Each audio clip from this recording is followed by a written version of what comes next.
Well, hey, folks. Dave and I super excited. We're about to do a big reveal here. Dave, how you doing, brother? I'm doing well, thank you. I have my COVID-19 mask on, just in case. There's no need of even worrying about social distancing here because we're literally miles and miles and miles apart. That's right. I'm beautiful Portland Estates. Dave's in Central Dartmouth, we'll call that it. area. What is it? We'll just call it Central Dartmouth. Central Dartmouth. There you go. Before we go any further, I want to give a shout out to a buddy of ours, Paul Meissen. So Paul, Paul, for all folks that know him on Facebook, Paul sent me a direct message today out of the blue and said, I got something for you and Dave, and can we hook up? So I actually got some video of Paul and I meeting. Was that right? Earlier. It was pretty cool, pretty random. But God love Paul. He gave Dave and I, as you can see. So Two Rock is Paul's band, and Chris Marsden. And the boys actually, they've been playing around quite a bit. They, like everybody else, lost a few gigs. But Two Rock, I tell you, I've seen some video. I haven't had the pleasure of seeing them live yet, but a couple of great guys, couple of great singers. They do some really cool versions of some, I would say, vintage tunes. So yeah, for sure. We'll keep posted on that. So great talent, yeah, brother. Yeah, and second generation too. Paul's dad, Thomas, has been around the scene for a long, long time too. So there's a little bit of a history heritage going on there too. That's kind of neat. Kind of when the apple doesn't fall too far from the tree, we kind of like to see that kind of stuff happen. Well, that's it, and so much. This shirt's so nice. I didn't want to wear it because I was practicing earlier, so I got my old Ruddy Black Sabbath shirt that I'm wearing right now. But thanks so much, Paul, for those shirts. Those are awesome, and brother, I promise you, we'll wear that. We'll get that out there. Yeah, absolutely. Yeah. So just before we ramp up here, the preamble to this, Dave and I have talked to you folks a lot. We put a shout out. We said, who do you want to see? What do you want to see? Who do you want us to talk to? A bunch of names came in, but there was one name who was an overwhelming get this person on there. And I think once we finally do, and we're just waiting for that person to show up, you're going to see why, because you can literally wind the person up like a top and let this person go. And notice how I keep using this person because I want to say gender neutral because I don't want to let the cat out of the bag yet. But it will be, it's going to be a good little go here. So what we're going to do is, we're going to do a bunch of, it's going to be a couple parts. We're going to do this one. We're going to do another one. And it's going to be some really good stuff. And a lot of people are going to get schooled. A lot of people are going to remember some stuff that they forgot. A lot of people are going to learn some stuff they didn't know. And it's going to be fun. Some of the folks are going to be inspired, I'm hoping, because quite honestly, Sean and I had talked a lot about our period of time, maybe call it the 86 to 94. It was our heyday, I guess. And then Sean kept going and I was having kids and stuff. Then we all took a break and I'll get back into it again. But that was really what we knew the best. But there was a period of time before that. It was the early 80s into the late 80s that, Sean and I are not experts, but the folks who are were our mentors, our heroes, and this gentleman that we're going to talk to tonight is absolutely one of Sean's and mine's heroes, and I mean that sincerely. Like, there's a lot of folks that we had a lot of respect for. There's some awesome talent in the Maritimes, but there's very few people who were approachable, who wanted to share their knowledge, who wanted to kind of give that, to pass the torch on, if you will, or not run with you. I mean, not pass the torch on, but run with you. You know what? Let's just stop yammering, because quite honestly, I think I can probably start this piece here. Now, I'm going to give you a little hint of who we're talking about here tonight.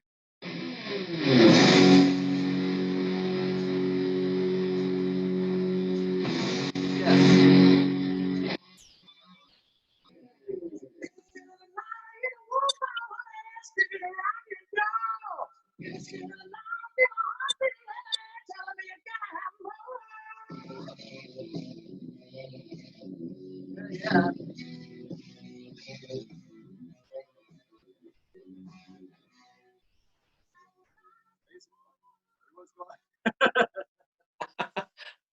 Okay, we are not that cool because we don't pretend to know all the stuff, technical stuff.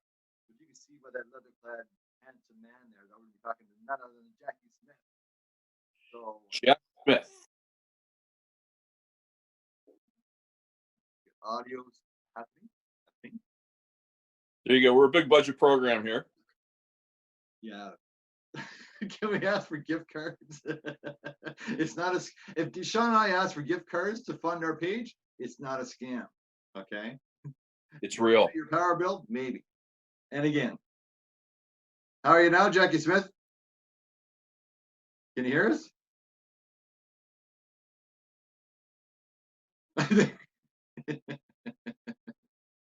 Is he there?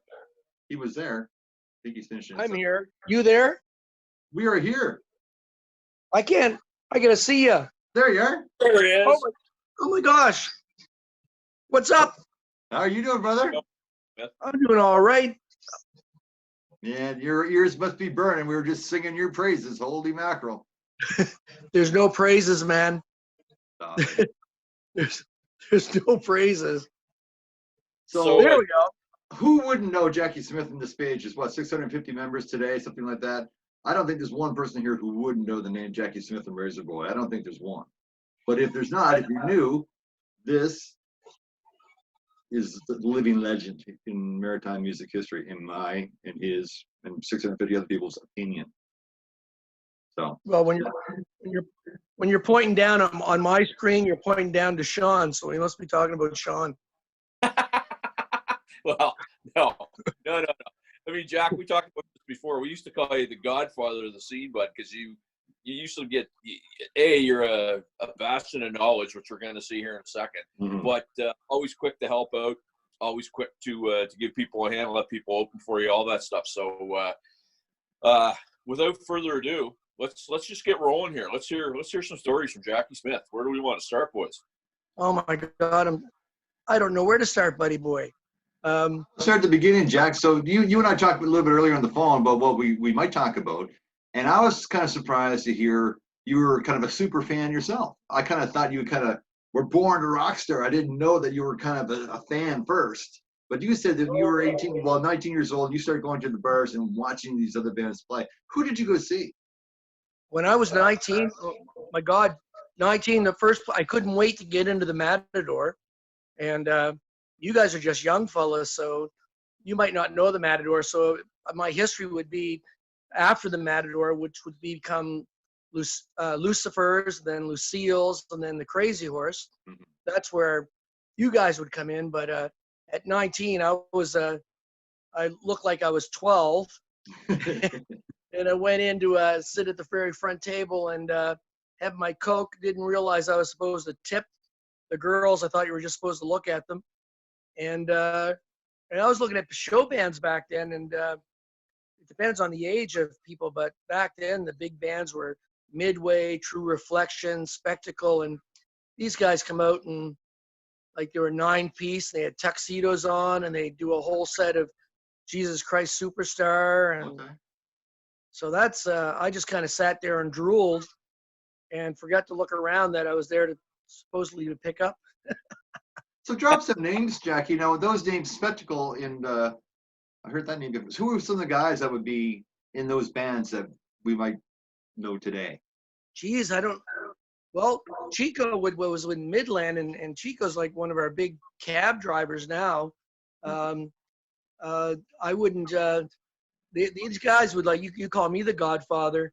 These would be like my godfathers. That I worked in a shoe store. These guys would come in and their long fur jackets looking for shoes for on stage. And I thought Elvis just entered my shoe store. And I'm there with my silly looking afro. So a lot of these bands toured, like we're from Florida and Ontario and stuff like that. And I just saw a little post about the Happy Dolls were based out of Dartmouth. I thought they were based out of Korea.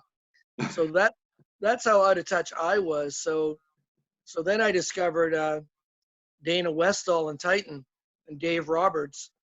And you guys will think about Blueberry Grunt, but I'm talking about Dartmouth's version of Queen when I talk about Titan. So.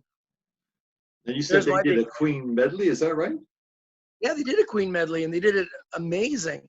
And it's funny because you look at bars today, like my son's place used to be the rock mecca of Dartmouth. Back, it was the Elmwood Tavern. It was the Wise Owl. It was Clancy's, and geez, when it was Clancy's, Larry Gowan was playing there. Wow. So we're going crazy, and you'd go out there and see Oakley and Titan, and it was packed, and that bar would have like 3 doormen. One was an Olympic boxer. So I was just a little guy trying to look cool and watch the bands. So you talk about a show band. Now, what made a show band for you? Was it the size of the band, like, that many people, that many instrumentation? Was it the light show, the production? Was it like, what made it a show band? well, back then it was great. There was like a lot of medleys. Back then, every band had a horn section. They had 3 or 4 horn players. They'd be doing like medleys by Chicago. Like I said, one set by Spectacle. They all come out dressed in these white, what we would call spandex from our day, but it looked like spandex, and they'd be all frills, and they would do the whole album of Jesus Christ Superstar and act it out. And that was their second set. And then their third set would be all disco, which would be, everything from Saturday Night Live, or Saturday Night Fever, I should say. Right. So, so that's what I grew up on. My first experience, I wanted to be Elvis Presley instead of end up being the godfather of Jimmy Flynn. Okay, so you're in the front row. You're watching these bands. Did you play an instrument? Nope. And it's funny. I have pictures back when I was 3 years old with a guitar in my hand, and I just wanted to be. I guess the word would be famous. Like I said, I never thought of Elvis Presley as a guitar player. And it's funny, as much as I watched the Beatles on the Ed Sullivan Show, I never thought of them as musicians. I just wanted to be a Beatle. Yeah, So that's cool. So those are my choices. Back in the 80s, everyone wanted to be maybe Whitesnake or Bon Jovi. I wanted to be a Beatle or Elvis Presley or Tom Jones. Sean and I wanted to be Jackie Smith. So, yeah. So, Jack, what year did Razor Boy officially get going? Officially, Razor Boy was 1981. Okay. That would have been my 6th band. Your 6th. So who were some of the bands before Razor Boy? First band I was ever in was called Strutter. They told me that I was too shy and would never be able to perform live on stage. So they let me go. And then the band after that was Amra, which was Arabic for lion. The deal with that was that the first time we had a rehearsal, all the girls came to hear the new singer, and I wouldn't sing because there was people at the rehearsal. So they had to change that. So that next rehearsal, there was no one there, and I sang with their ex-lead singer. And the deal was that we practiced every Sunday, and we were never going to have a gig. So when we got our first gig, I was like, had my head in the toilet, or the other end was in the toilet. So none of those first bands played anywhere, is that, or no? The first 6 bands didn't. We Amber did like the YMCA, Ellenvale Junior High. I think we might have got booed a few times. And then after that, I got into a band called Chaser. We started playing regular gigs, which was kind of cool. And then after that, I got into a band called Hooker, which has a real history because the original Hooker had Bruce Nelson from Titan in it. John Biggs from Titan was in it. Dwight Noggle from a band called Speed was in it. And Mike Nelson, who was also in Speed. They were pretty big bands at the time, back in the day. A lot of arena gigs, like the Kinsman Arena. It wasn't the Dartmouth Sportsplex, but Dartmouth Memorial, Shannon Park. Yeah. So and then things just grew from there, and then we went on the road, and that's where I learned, I think, life's lessons very quickly within a year. How old would you have been then, Jackie? When I first started, 17. When I went on the road, I was in university, so I would say 21. 21. I quit university to destroy my life. Yeah, we all did that. Take good choices. Quit school, be a rock star. Yeah, that worked out for you. So Razor Boy 1981. Who's the original members? Original members, well, you guys would remember Lee. Yep.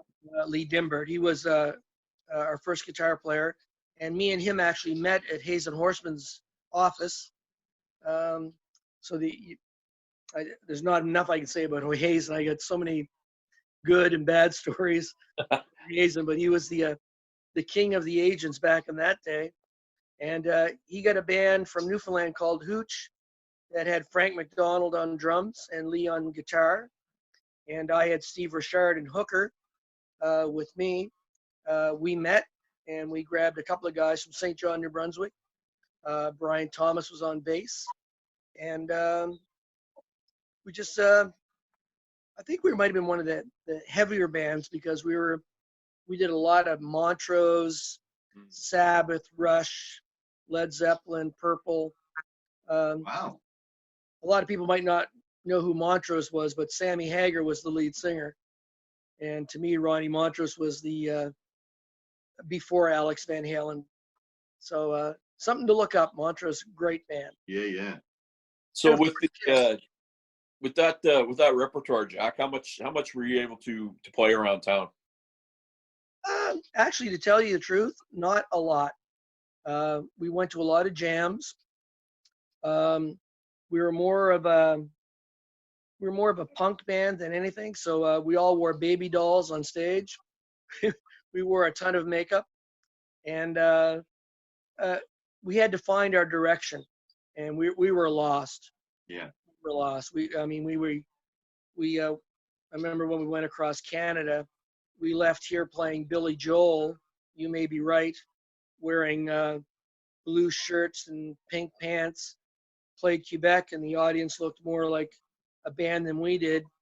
And then we got into the black leather and started playing Saxon and Michael Schenker and UFO. And then we went out to Alberta, and they were going, "You guys are too heavy," and we had to go back to being Billy Joel. Came back home from across Canada tour, opened for Streetheart, and the Palace had our name up bigger than Streetheart's. So we got in a little bit of trouble. We had to change some things there, and everyone was expecting to dance to Billy Joel, and here we are playing with our teeth, with guitars behind our heads, playing Wheels of Steel and Wrathchild by Iron Maiden. Nice. So we were And lost. that was a Spinal Tap moment for them. Eh? It was almost a Spinal Tap and puppet show or puppet show. It was a Stonehenge moment. Yeah. It was an interesting time though, like 80, 81, 82, 83, it was an interesting time for music because you're starting to see the influx of the really hard rock, heavy metal type music with Judas Priest and Iron Maiden, Scorpions, or certain, like these are bigger names. But at the same time, you had Blondie and Pat Benatar and some of the punk stuff, like Teenage Head, and all these other bands were kind of big at the same time too. Well, can you picture me singing? We used to do Pat Benatar and Joan Jett. Can you picture me singing Pat Benatar? Like "Hit Me With Your Best Shot," or I'm trying to think of my favorite song was, was her first hit. I can't think of it right now. It's called "Getting Old." But we were doing songs that we just wanted to make everybody happy. So you go from "Wheels of Steel" by Saxon to "Addicted to Love" by Robert Palmer. We were lost. You're doing all that. So so when Dave and I, I remember being in high school and a friend of mine going, we stuck into the Moonrack, and maybe it was the Palace. We saw this band called Razor Boy, and Rob Smith was the drummer at that time. Yeah. So I never got to see you guys till actually I think my last year of high school. But when did you guys make the turn from that kind of, we'll call it the cornucopia or the hodgepodge of tunes to kind of what Razor Boy wound up being? Well, for being together for almost 10 years, it took us probably 7 or 8 years before we decided. And I don't know if you guys remember James Polkinghorne. Bass player. He was a bass player, a great bass player. We were playing the Showroom in St. John, New Brunswick, and he just had this idea when Slippery When Wet came out. He just kind of went, why don't we do the whole Slippery When Wet album? And within a week, and we were talking earlier about how hard we worked back in the day. Probably could never do it again. I mean, back then it was a lot of fun. But I mean, like we set up for 6 or 8 hours, then you'd play at the Palace till 3, and the owners would lock you in, and you'd rehearse till 8 in the morning till the cleaners came in. So within a week, we learned an hour of Bon Jovi songs, and that's when the turn came. It wasn't what we wanted to do. We wanted to be an original band, but Bon Jovi was doing so well. We learned all the tunes, and the money just went through the roof. I'm glad you brought up the original angle, Jack, because there was a kind of a thread going around late last week about Razor Boy, and somebody mentioned. I used to say about you guys were like the Big Mac of the local scene, right? You knew you're going to get it. You're going to get your 2 all beef patties, special sauce, lettuce, cheese, but you didn't deviate. You went there. You were never disappointed. The big light show, the big production, and it was a show. But what people were talking about was we used to show up early because Razor Boy used to do the originals in that first set. Yeah, we used to. What we used to do is we used to sneak them in.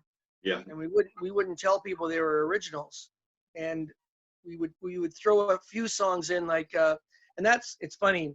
I don't know if I should say this. The band today despises playing Salisbury Hill, but it's probably the most requested song that we've ever gotten. It was Ronnie Eustace came up with it, and we're on, like I said, we're on a Facebook page that when we say people's names, they know who we're talking about. So I don't have to explain to anyone who Ronnie Eustace is. Yep. Everyone knows who he is. It's like saying Wayne Nicholson.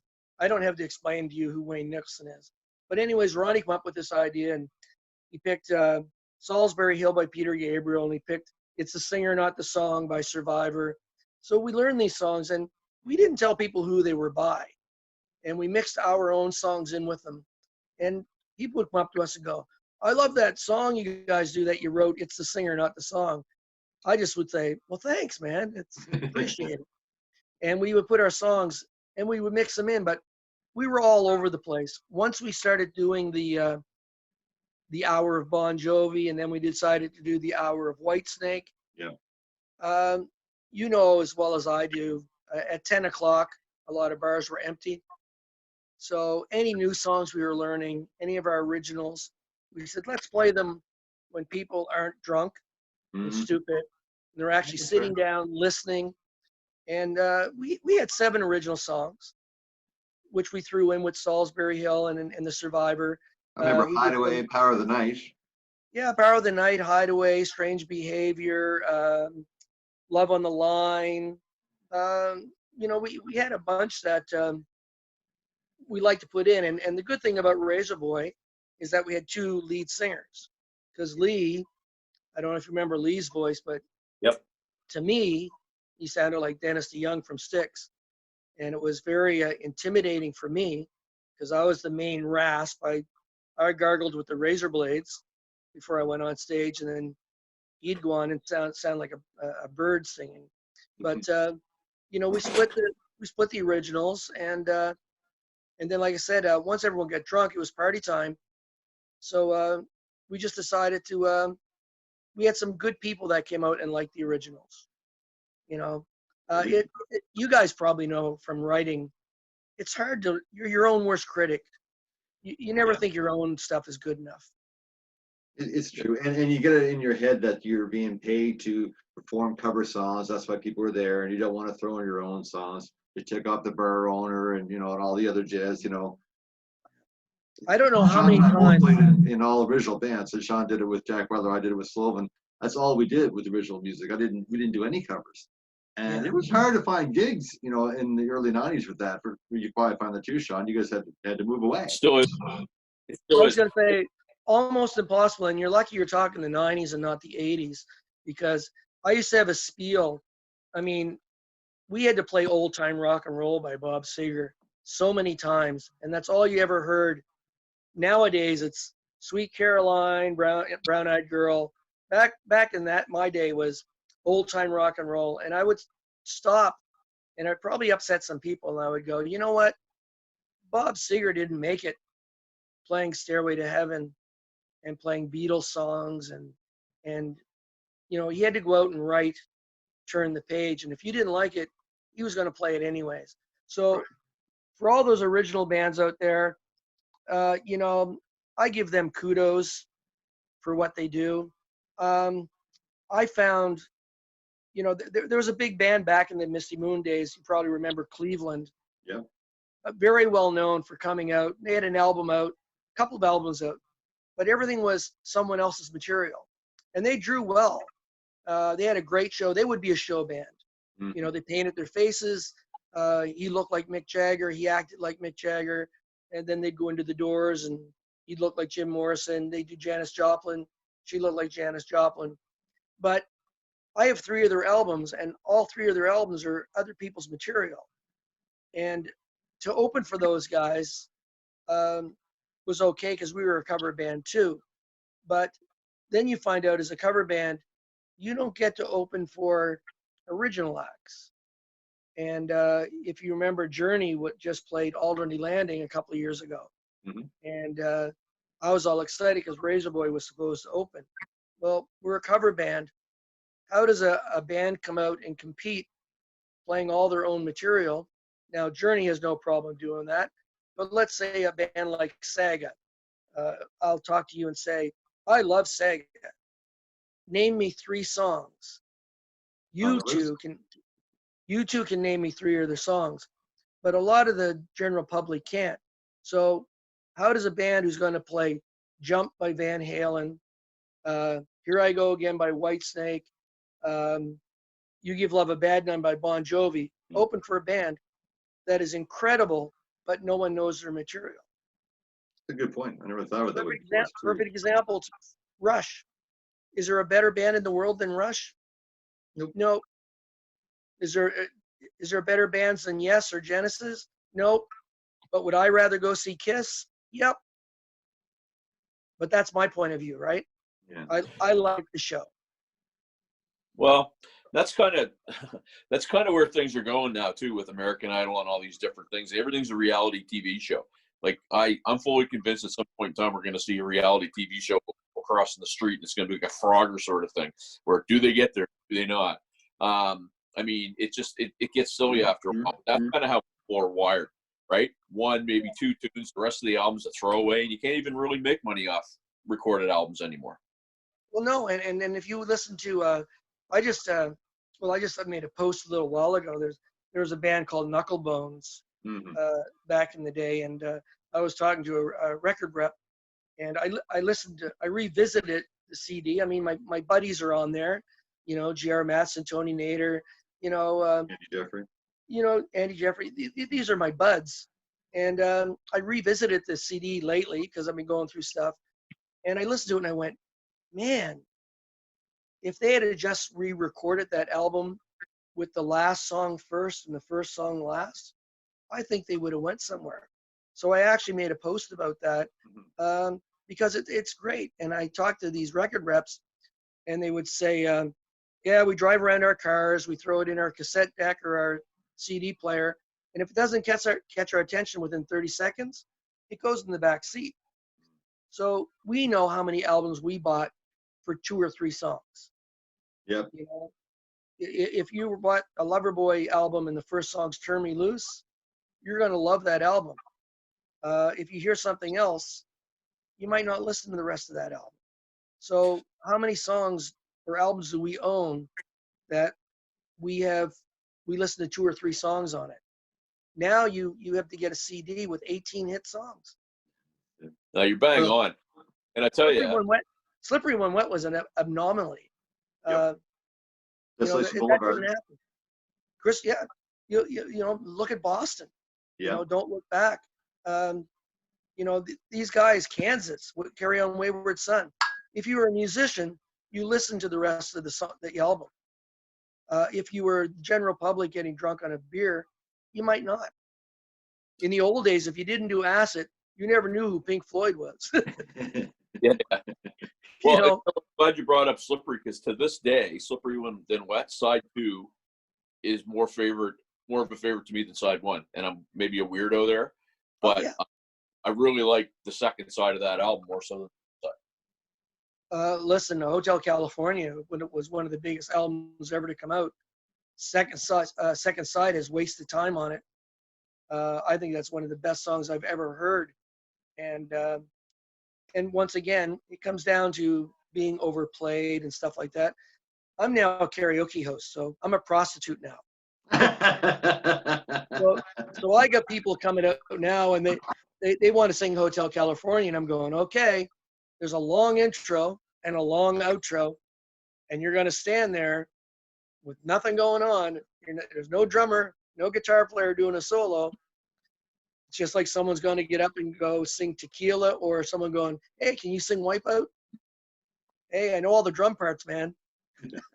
Yeah, exactly. Let's touch on that for a second, though, Jackie, because a lot of people in our day know you as Razor Boy. But I mean, quite honestly, now I'm not going to give your age away, but you said you started when you're 20, and now you're more than 40. So let's just say that you've been doing this for 40 years, fair to say? I've been doing karaoke for over 30 years. Okay, so you've been in the entertainment business for 40 plus years. Well, let's leave it at that. We won't bother naming Well, ages. let's be honest. Let's be honest. I'll be 63 in June. You're young. And I'm not the youngest guy in my band. Years young. Years young. Yeah. That's right. He's like a fine wine, Jackie Smith, like a fine wine. I'm 62 and 8/10. You've been doing this live entertainment your whole life. Yeah. There's no pension plan with this. There's no vacation. There's no paid off. If you get sick, you had a bad flu there last year and you missed a lot of gigs. There's no way to compensate for that. Like I said, to me and Sean, I'm going to give it up, give kudos to you who can do this full time as a living for that many years. And I seriously mean that. I mean, hats off to you, because I didn't have the balls. I didn't have the balls to do it. Well, I appreciate that, because the stuff that we did wasn't stuff that we weren't an original band. So let's pick a band that, let's say Glass Tiger, one of the great Canadian bands. Songs he sings every night are songs that he wrote in his key, not known for vocal gymnastics. One of my favorite bands of all time. But you guys know about touring Newfoundland. I mean, you went to Newfoundland, you played every night. You had to do matinees on Saturdays and Sundays. So my record is 43 nights without a night off, being sick. And of course, we're doing AC/DC, Iron Maiden, Guns N' Roses. These aren't songs that you're going to say, I'm going to do an Elvis Presley song right now. I need a break. You can't 55% a Guns N' Roses tune. You can't, do a 52% version of, AC/DC. No. This doesn't work, right? I'm not going to narrate Back in Black. Well, that'd be kind of funny. So if you're Morgan Freeman, you can do it. We're gonna take a break. We're gonna pay some bills. Back with the next part of this. Okay. All right. I'm not out of here. All right. Well, yeah. So okay, bud. Take a break. All right. So. Still saying the word, Dave. Really interesting. All right. I'm just gonna stop it. Barstools